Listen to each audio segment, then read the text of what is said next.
Good morning, everyone. This is Dr. Christine Wilson. I'm coming to you today. It's been a while since I've uploaded, and I've done a lot of traveling lately. As I said in my last video, I was traveling to different counties throughout California and providing leadership training. One of the opportunities that I was given was to be a keynote speaker for the California Childcare Coordinators Association. And they are an entity that's comprised of all of the local planning council members for the entire state of California. So I had a large crowd, and I wanted to share with you my speech from that, as well as my PowerPoint from that. So this video might be a little long. I'm going to try to keep it under 45 minutes, but I just wanted to share with you about a passion of mine, and that is preschool administrative leadership. And I want to talk about it in three parts. First, I want to talk about an analysis of the progress, if any, that early childhood education has provided for these important leaders. Second, I want to talk about an exploration as to why I state that they are important. The poet laureate Maya Angelou said, "I've learned that people will forget what you said, people will forget what you did, but people will never forget how you made them feel." So I do not use the term important to necessarily make people feel good, but it is my hope that by the end of my time, I will have made you feel a sense of urgency and a sense of illumination, and perhaps a shared passion with me. So all the feelings that underscore the need to identify preschool administrative leaders as important. Actually, they're vitally important. And lastly, I want to explore the possibility of action in the form of investments in all of its various forms for preschool administrative leaders. You know, the field of early childhood education in the 21st century has greatly advanced in its research of children's development and teacher instruction and laws which support and safeguard the most vulnerable people in our society, which is children. And it has also included a dialogue about best practice, not only for teaching, but for administration as well. And among these advances, it still remains that administrative practice and pedagogy remains the least in which research has added to. So to that end, number one, research and dialogue on the subject of leadership in early childhood should come to bear further engagement if our nation is to advance the implementation of federally funded preschool endeavors, such as the endeavor President Obama's administration had initiated about 4 years ago. At the same time, it's in the interest of the California system of higher education to recognize the importance of these potential early childhood education leadership studies, their practices and initiatives, which it has yet to do. You know, I observed a lot of leaders, and I've taught a lot of leaders. In particular, I taught at the higher education level. I taught leadership classes at the master degree level. And what I notice is that they're starving. They are absolutely starving for leadership education and information. So the need for high quality preschool programs and highly educated staff continues to be of great need to communities. And yet these needs and interests have not quite met in either an academic or timely or legislative manner. So what exactly do I mean by this? Well, federal and state-funded early childhood education programs have been in existence in the United States since the early 1960s with the introduction of Head Start. Accountability standards created to address the health and safety of children, as well as the qualifications of staff, began as derisory practices and has since sparked our national dialogue about quality of childcare programs and its both causal and correlational legislation. I know you are all extremely familiar with all of these, or at least you should be. So if this is your first time seeing it, then this will be new information for you. AB 212 is the bill which authorized $15 million in ongoing retention stipends for staff funds to local child care and development planning councils working in state-subsidized centers, including state preschool programs. Unfortunately, it was cut in 2003. CPIN, the California Preschool Instructional Network created by the Department of Education in 2003, which is using federal dollars. The Department of Education established the CPIN to provide professional development, current research information, and technical assistance to preschool teachers and administrators with the state preschool programs established as a priority for CPIN services. Here's another one.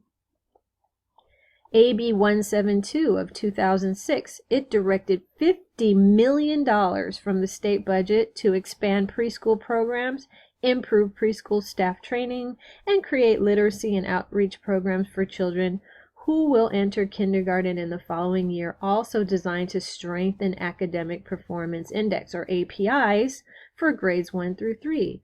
I benefited from this $50 million as I used to be a provider operations coach for Los Angeles Universal Preschool, as well as a quality assessor.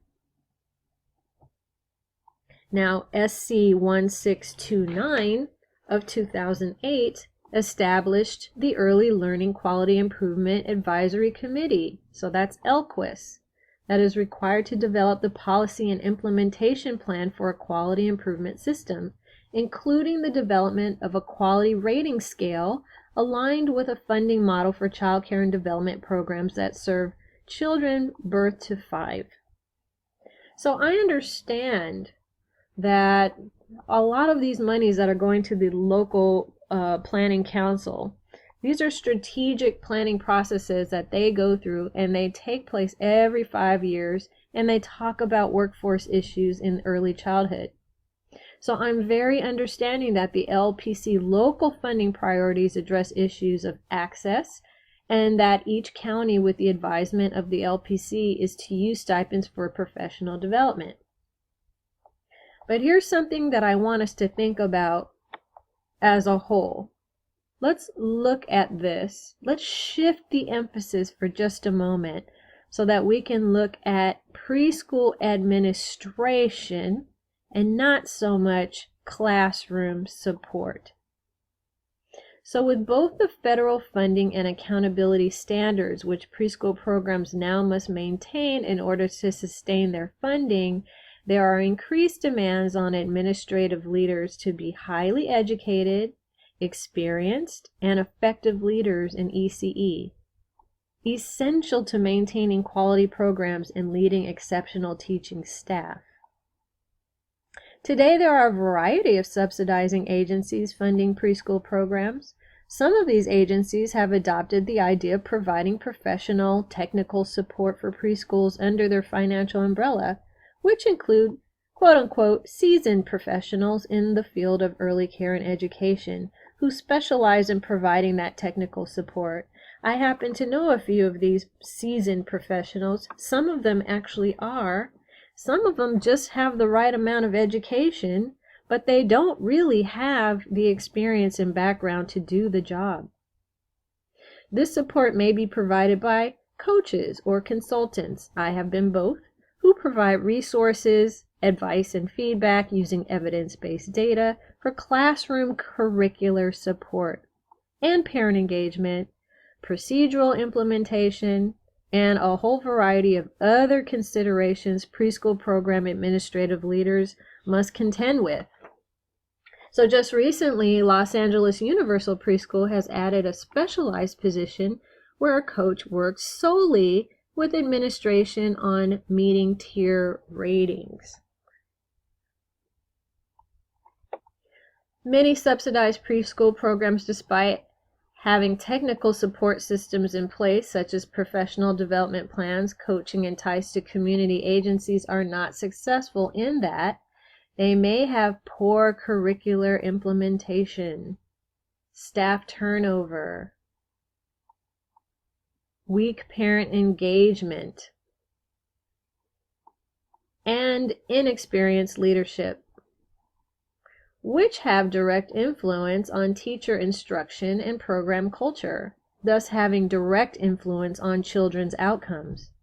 The lure of becoming a contracted program within a network of subsidized preschools, such as exists in LA County, where I hail from, and other counties in California, is pretty persuasive to many teachers and administrators in the field seeking employment.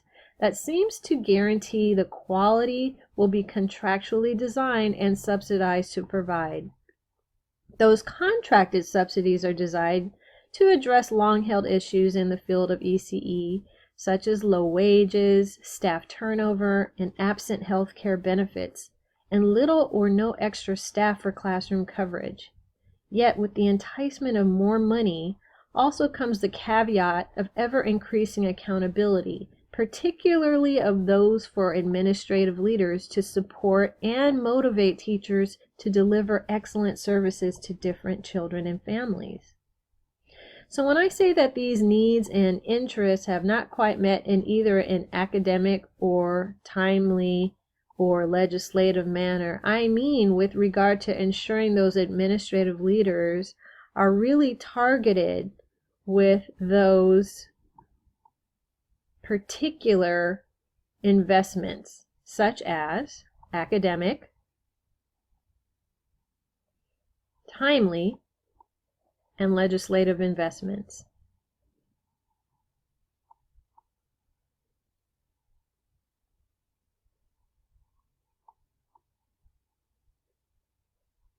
In the current climate of subsidized preschool administrative leadership, it's taken a more business-like quality, with traction gaining of assessments such as the Program Administration Scale, or the PAS, as the rubric for quality preschool administrative leadership. But research tends to point toward the need for preschool administrative leaders to receive leadership support in the way of developing a leadership identity. Identity shapes purpose, and a recent study addressed how the ECE field is responding to this need. Overall, the ECE field continues to lack clarity on its purposes for leadership development, and that comes straight out of the McCormick Center. In response, McCormick Center's Early Childhood Work Environment Survey is designed to help preschool administrative leaders to assess the organizational climate of their program and to measure staff attitudes in an attempt to provide information on the following: to better understand the collective perceptions of their staff, to identify ways to improve overall morale, to validate why things are going well in the program, and to isolate those areas needing improvement. The PAS is another instrument from those who intend, with good intention I'm sure, to name, claim, and monopolize administrative quality in early childhood settings. With this intent, we are witness to an almost tit-for-tat adoption of the more recent calls for greater accountability standards. In other words, what I'm saying is, where there is subsidy to formulate accountability to quality, there is a measurement tool to provide the data. Now, I don't disagree with this ethos.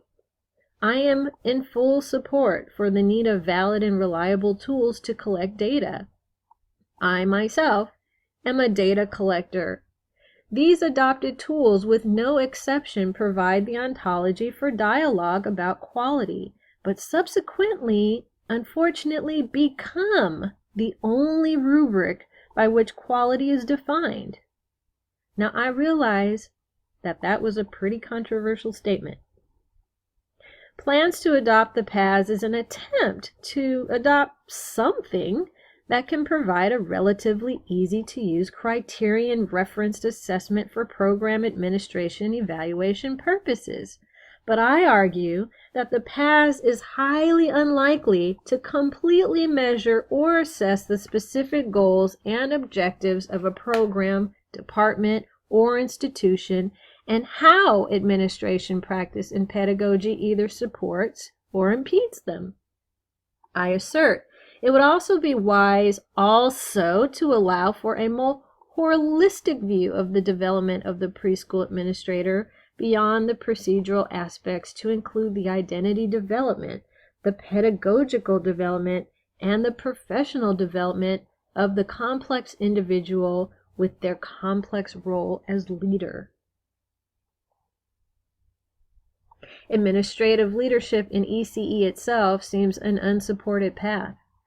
Educational requirements in California as set forth by the California Commission on Teacher Credentialing and found within the Child Development Permit Matrix are first based on units earned in ECE college coursework and less on practical experience.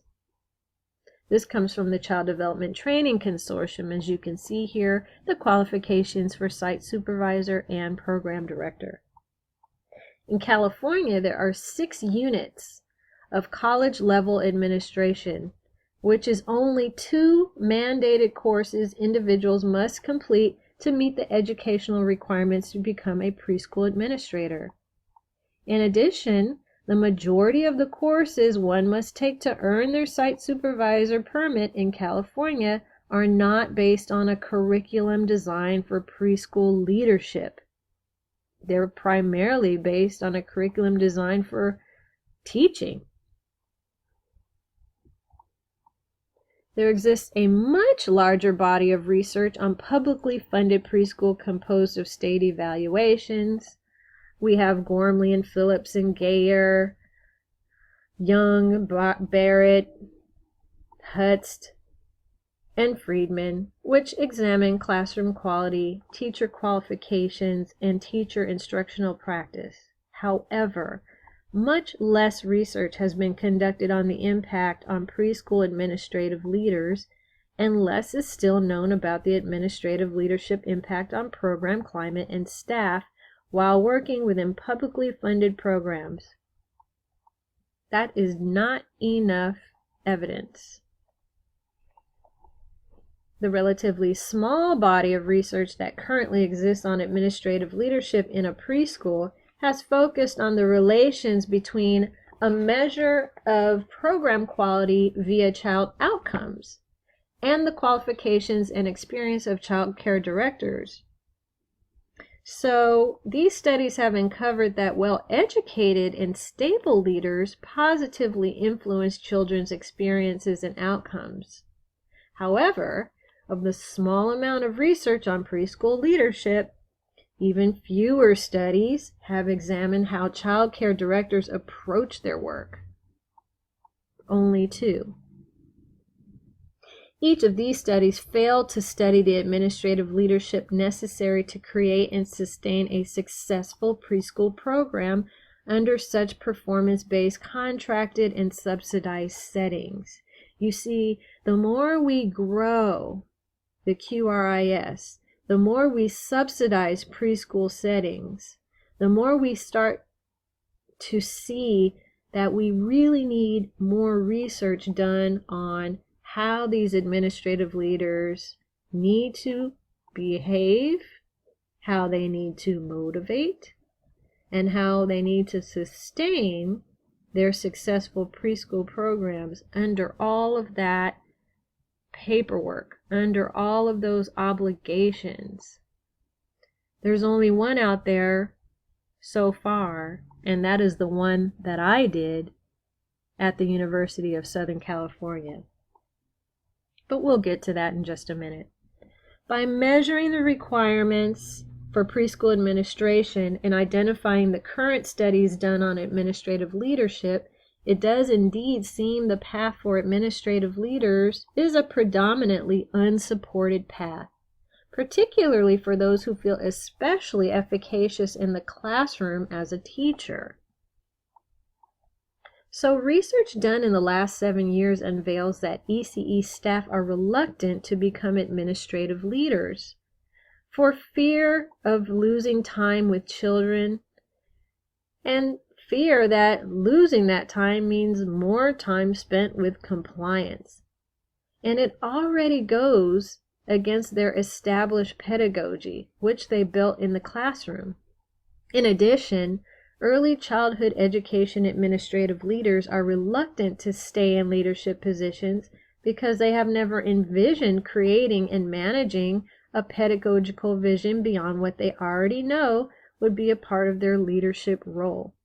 So I took it upon myself to do a little research, and at the time I was finishing my doctoral program in educational psychology at USC, and I moved away from 6 years as a program coach for LAUP and into a QRIS anchor position. But during the last 2 years of working with about 100 programs in Los Angeles County, I began to ponder what I had experienced as a coach. My own coaching pedagogy was more sophisticated and developed and included working to apply my knowledge of psychology and organizational behavior within diverse cultures. So even though they do not strictly belong to educational psychology, the underlying principles of human psychology are essentially the same. That human behavior is ultimately governed by goals and motivation. So these are some of the writers that I enjoyed during that time. Peter Bluckert, who has researched the many and varied dimensions to coaching, the importance of storytelling pedagogy, and he writes enthusiastically about anti-bias coaching and mentoring while touching on the fringe of counseling. His point of view is that there is an important relational aspect and arguably a mental health component in supporting leaders and educators.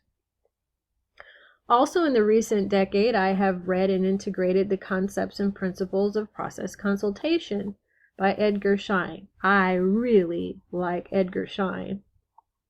Also, I read David Cooperrider's Appreciative Inquiry to elicit change through a positive revolutionary approach to management.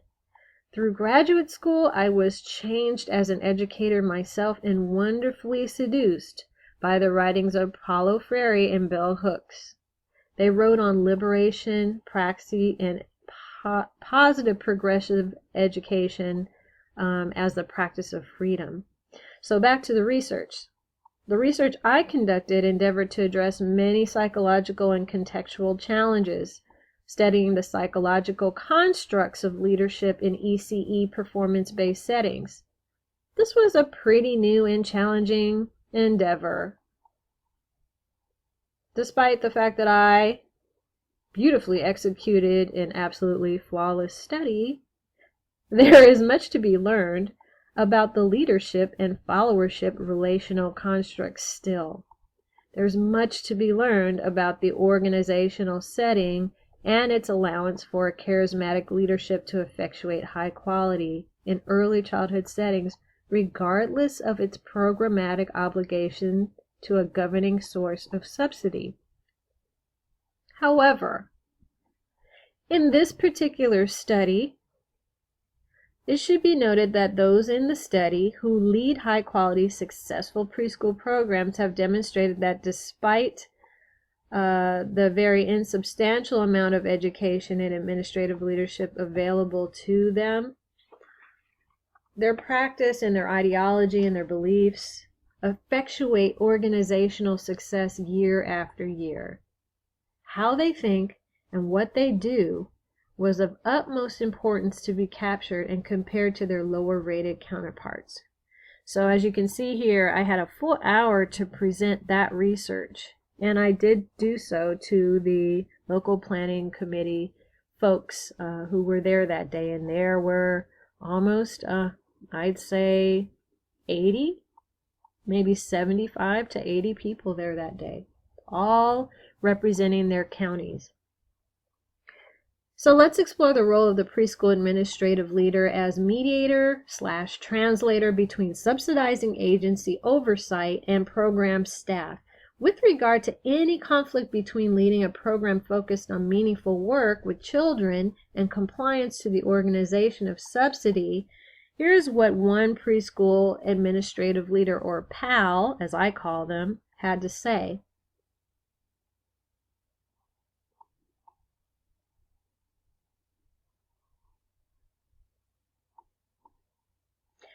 Perhaps, I think, looking at quality ends up not solely being an assessment checklist of program procedure do's and don'ts, but perhaps it's more of a consequence of program management that is attitudinal. On the other hand, leadership attitude alone is no guarantee of success. Here's what another PAL revealed.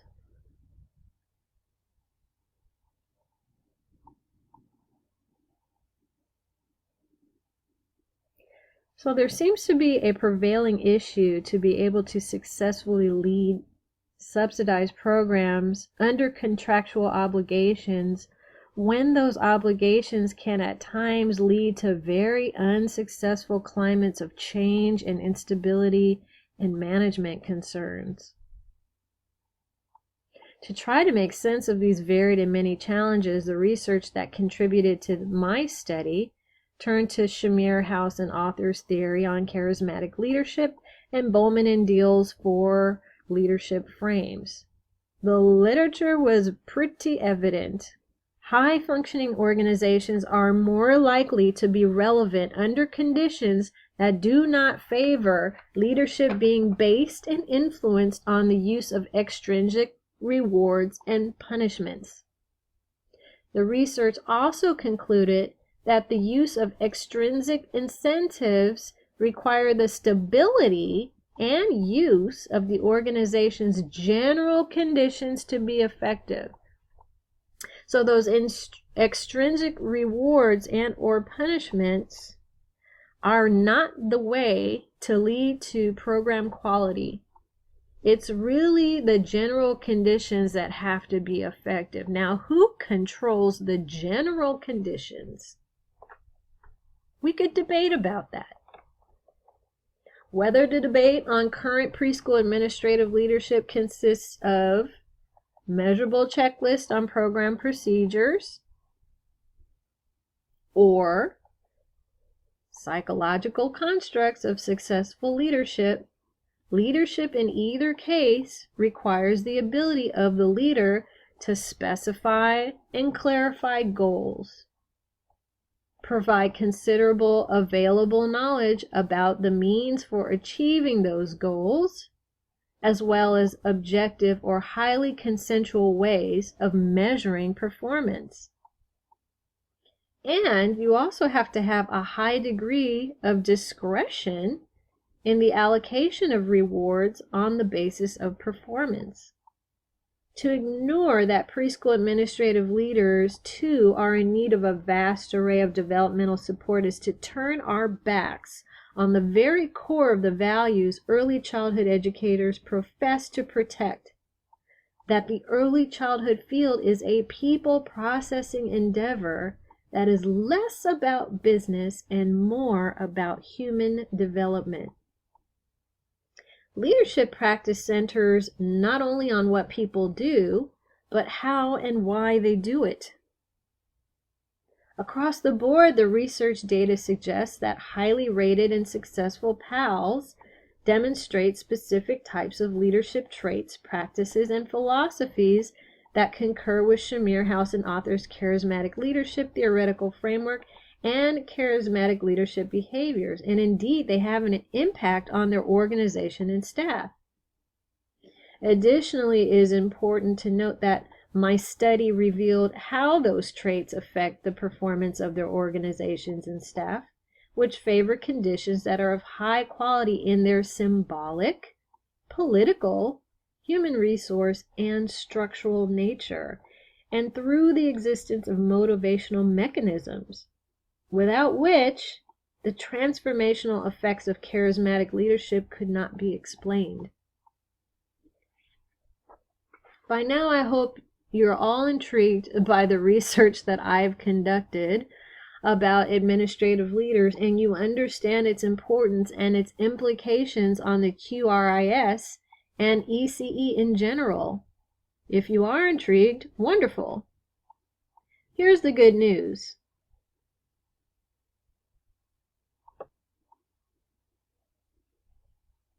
I'm writing a book on this very topic. It's based on my research, and as of now, it's titled Soul is the Secret of Success: How Your Leadership Affects Organizational and Team Success in the Early Childhood Setting. Please note that I'm not selling anything right now because I'm still writing it, with self-imposed pressure to complete it by the end of the school year, June. Leading with Soul is a book also written by Bowman and Deal, which in content and philosophy really planted the seed for the research on which my book bases its substance and in part its title. So why write a book on leadership for early care and education administrators? Well, I'm pretty sure many of you out there would be interested in reading it. And I know this for a fact because I travel up and down California providing these leadership trainings. They are always well attended and well received. But I'll tell you why I'm doing it. Here's one of my whys. The research that I've done propagates the importance of the impact that preschool administrative leaders, PALs, have both on their followers, but also on the organizational environment. So for many years, we've watched federal funding focus its lens on children, with primary reason being that a direct impact on child development took place in the classroom, and with the individuals who directly influenced that development, which were the teachers. But if this were true, the organizational culture, leadership pedagogy, and leadership attributes would matter little. And that is dangerously false. And let us not forget that the subscales in the PAS, the preschool administrative scale, the program administrative scale, address none of that. Returning briefly to the statement I made earlier that the underlying principles of human psychology are essentially the same, that human behavior is ultimately governed by goals and motivation, this ideology is rooted in psychology, and it gave me an important point of entry into the effective organization of coaching. Also, learning activities for optimal pedagogical results. When I was coaching for LAUP, my coaching began to shift toward working with preschool administrators at about a 60-40 split, and I had lasting results. In 2009, one study was done by Mathematica on the coaching model itself and the coaching staff, and I was identified as the most highly rated coach based on ratings from each coach's caseload of providers. I'd like to think it was because of my pedagogy and my shifted focus on preschool administrators. Unfortunately, the studies on LAUP thereafter never again included the effectiveness of coaching. I know not the criterion by which these ratings were based, nor why this aspect of Mathematica's annual assessments of LAUP was dropped. However, allow me now to say something positive about the program administrative scale. One good thing about it is it helps guide preschool administrative leaders as to what should be present in their programs in the way of policy and procedure. Certainly we can all agree fundamentally that the key to being effective and the ability to make changes begins first with an accurate assessment of how decisions are made and who implements them. The PAS is also somewhat helpful in this endeavor. I know, I've got a Machiavellian viewpoint, and that could assume two things: that there is already an established decision-making person or group that have made or generally makes decisions in those programs. But on the other hand, an assessment of how decisions are made may depend on who should be making the decision itself, which can require a different person or persons to implement the change. Sometimes you got to be careful about who is making the decisions. And here is where preschool administrative leadership seems to be in dire need of additional training, education, and even legislation, and especially further research. I understand that what I'm saying and that what I've studied is challenging the status quo, and I understand that it provides the proverbial gauntlet, which speaks directly to the part of the decision-making process it will take to support this possible future initiative. And here comes my most controversial statement of the day. For every people processing organization I have ever worked for or with, there exists no real way to look at every one of the important facets to be addressed in the change process in order to make the change happen.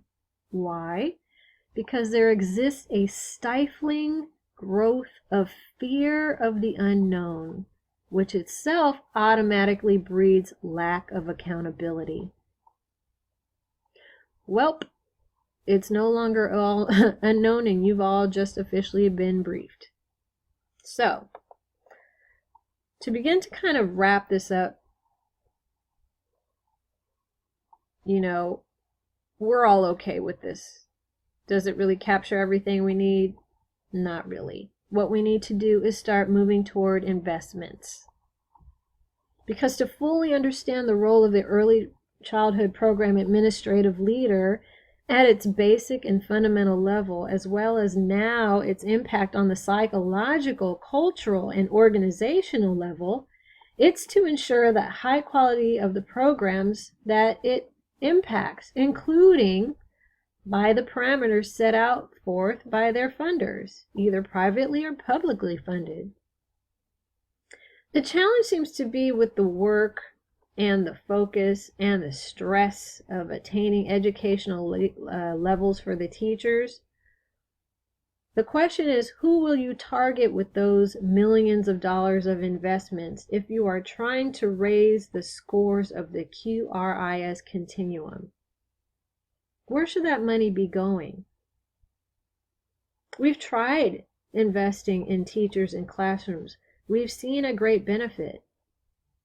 But I argue that built into the works that we do with stipend funds, that we could also include support in the administration and leadership of programs.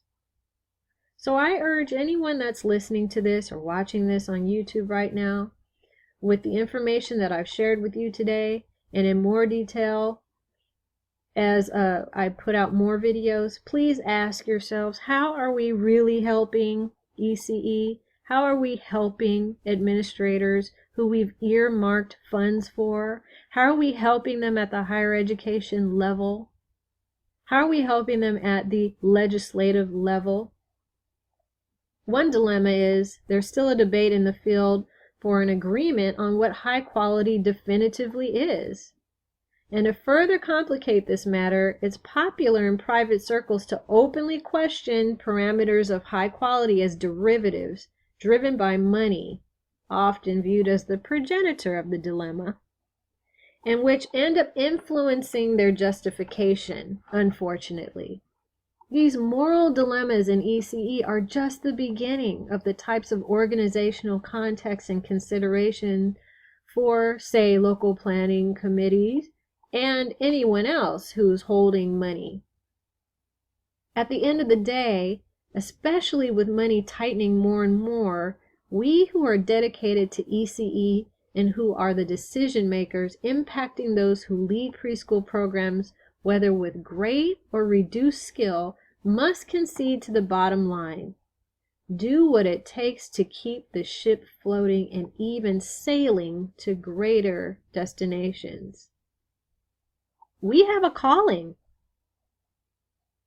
How then shall we answer it? one final comment as I close. If it feels like it might be a tough choice, you know, I had a mentor at one time, and she gave me some really good, invaluable advice. And she related it to the book called How Good People Make Tough Choices.